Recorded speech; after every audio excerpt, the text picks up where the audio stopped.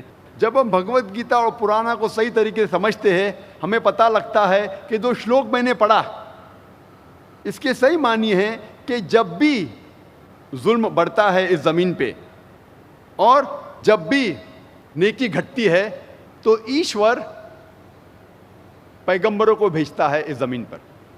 اس میں ہم مسلمانوں کو کوئی گلا شکوہ نہیں. ہو بہو اسلام جس چیز کو مانتا ہے وہ اس کو مانتا ہے. اور جب ہم تحقیق کرتے ہیں تو پتہ لگتا ہے کہ ہندو مذہبی کتابوں میں سینکڑوں جگہ محمد صلی اللہ علیہ وسلم کا ذکر ہے. پہلے ہم دیکھیں گے پرانا میں محمد صلی اللہ علیہ وسلم کے بارے میں کیا لکھا ہے. لکھا ہے بھوشیہ پرانا میں پرو 3 کھنڈ 3 ادھیے 3 شلوکات 5 سے 8 تک. اس میں لکھا ہے کیا ایک ملیچا آئے گا جو ریگستان سے آئے گا اپنے ساتھیوں کے ساتھ، اور اس کا نام ہوگا محمد صلی اللہ علیہ وسلم. اور راجہ بھوج اس مہادیو عرب کو اس کا استقبال کریں گے اور اس کو پنچ گرہ میں نہلائیں گے اور عزت کے ساتھ اسے تحفہ دیں گے اور کہیں گے کہ آپ انسانیت کے لیے ایک مثال ہے اور انسانیت کے لیے رحمت ہے، اور آپ نے ایک بڑی تعداد میں اچھے لوگ کو اکٹھا کیے تاکہ آپ دشمنوں کو ختم کر سکیں. جب یہ پڑھتے بھوشیہ پرانا پرو 3 کھنڈ 3 ادھیے 3 شلوکات 5 سے 8 اس میں لکھا ہوا ہے کہ ایک ملیچا آئے گا. ملیچا سنسکرت میں کہتے ہیں ودیشی کو، a foreigner who speaks a foreign language، جو ودیش کی بھاشا بات کرتا ہے.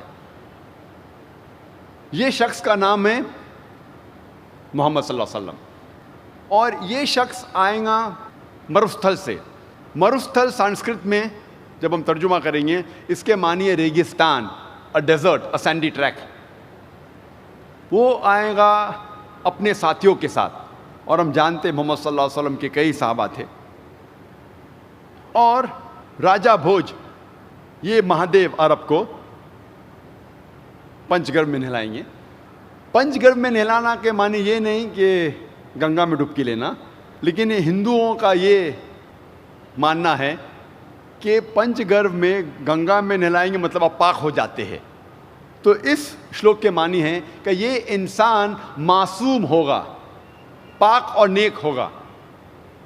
اور راجہ بھوج اس انسان کو کہیں گے کہ آپ انسانیت کے لیے رحمت ہے. اور یہی کہا گیا ہے قرآن مجید میں سورہ انبیاء میں سورہ نمبر 21 آیت نمبر 107 میں، وَمَا أَرْسَلْنَاكَ إِلَّا رَحْمَةً لِلْعَالَمِينَ، کہ ہم نے تمہیں نہیں بھیجا لیکن صرف رحمت بنا کے سارے عالمین کے لیے، سارے جہاں کے لیے، ساری انسانیت کے لیے. اور محمد صلی اللہ علیہ وسلم ایک مثال ہے ساری انسانیت کے لیے. قرآن مجید میں اللہ تعالیٰ فرماتے ہیں سورہ احزاب میں سورہ نمبر 33 آیت نمبر 21 میں کہ بے شک آپ سب سے بہترین مثال ہے اخلاق میں. اللہ تعالیٰ فرماتے ہیں سورہ قلم میں سورہ نمبر 68 آیت نمبر 4 میں کہ آپ محمد صلی اللہ علیہ وسلم میں سب سے بہترین مثال پائیں گے. کچھ لوگ اعتراض کریں گے کہ یہ بھوشیوانی میں لکھا ہے راجہ بھوج کے بارے میں، اور راجہ بھوج جب ہم تحقیق کرتے ہیں وہ 11ویں صدی میں ہے، 500 سال محمد صلی اللہ علیہ وسلم کے بعد، جو 10th جنریشن آف راجہ شلیوان تھا۔ میں ان سے یہ کہنا چاہتا ہوں کہ ہندوستان میں ایک ہی راجہ بھوج نہیں ہے۔ جس طریقے سے روم کے بادشاہ کو لقب دیا جاتا ہے سیزر، اور مصر کے بادشاہ کو لقب دیا جاتا ہے فرعون، اسی طریقے سے ہندوستان کے راجاؤں کو لقب دیا جاتا ہے راجہ بھوج۔ تو راجہ بھوج ایک ہی نہیں ہے، کئی ہے۔ یہ راجہ بھوج جو آپ ذکر کر رہے 11ویں صدی کے، اس کا ذکر نہیں ہو رہا ہے بھوشیوانی میں، یہ اس کا ذکر ہو رہا ہے جو محمد صلی اللہ علیہ وسلم کے وقت تھے۔ آگے جب پڑھتے ہیں بھوشیہ پرانا پرو 3 کھنڈ 3 ادھیے 3 شلوکاس 10 سے 27 تک، اس میں لکھا ہے کہ ملیچیا اس زمین کو خراب کر چکے۔ ایک شخص میں نے بھیجا تھا جو غلط لوگ کو سیدھی راہ لے کے آیا، لیکن ابھی دشمنوں نے ایک بڑے دشمن کو بھیجا ہے۔ لکھا ہے سورہ بقرہ میں سورہ نمبر 2 آیت نمبر 173، سورہ مائدہ سورہ نمبر 5 آیت نمبر 3، سورہ انعام سورہ نمبر 6 آیت نمبر 145، اور سورہ نحل سورہ نمبر 16 آیت نمبر 115 میں حرمت علیکم المیتۃ والدم ولحم الخنزیر وما اہل لغیر اللہ بہ، آپ کے لیے منع ہے، آپ کے لیے حرام ہے مرا ہوا گوشت، خون، خنزیر، اور وہ کھانا جس پر غیر اللہ کا نام لیا ہے۔ اللہ کے علاوہ کسی اور کا نام جس کھانے پہ لیا گیا ہے وہ آپ کے لیے حرام ہے۔ 4 جگہ قرآن میں صاف لکھا ہے کہ سور کا گوشت کھانا حرام ہے، اور یہ لوگ انسانیت میں امن پھیلاتا ہے اور لوگوں کو نماز کے لیے بلاتا ہے، جسے ہم کہتے ہیں آذان، اور ساری حلال چیز کھاتا ہے، لیکن خنزیر کا گوشت، سور کا گوشت نہیں کھاتا۔